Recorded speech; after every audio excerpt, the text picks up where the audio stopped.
بسم اللہ الرحمن الرحیم۔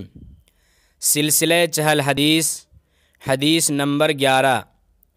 عن عقبۃ بن عامر رضی اللہ عنہ عن النبی صلی اللہ علیہ وسلم قال من رأى عورة فسترها كان كمن احیا موعودة۔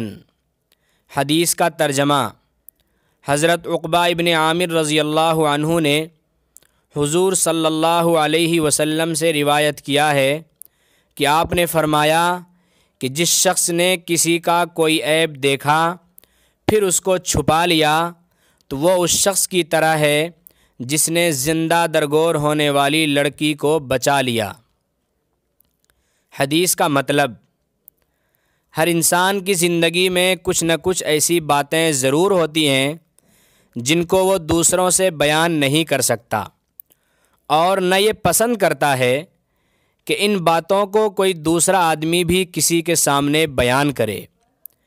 ایک انسان سے کسی جرم اور غلطی کا واقع ہو جانا کوئی عجیب بات نہیں ہے، کیونکہ ہر انسان سے غلطیاں ہوتی ہیں، لیکن ہمارے موجودہ دور میں ہمارے اندر جہاں بہت سی اخلاقی خرابیاں پائی جاتی ہیں، ان میں سے ایک برائی یہ بھی ہے کہ ہم دوسروں کے عیوب، غلطیوں اور کمی کوتاہیوں کی جستجو اور تلاش میں رہتے ہیں، جبکہ احادیث کے اندر مسلمانوں کے عیوب کو چھپانے اور درگزر کرنے کا حکم دیا گیا ہے۔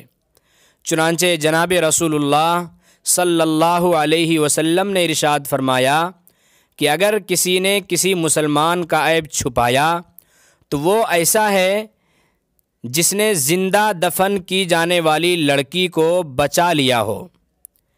ایک اور حدیث کے اندر جناب رسول اللہ صلی اللہ علیہ وسلم نے ارشاد فرمایا کہ جو شخص کسی مسلمان کی پردہ پوشی کرے گا، اللہ تعالیٰ کل قیامت کے دن اس کی پردہ پوشی کرے گا۔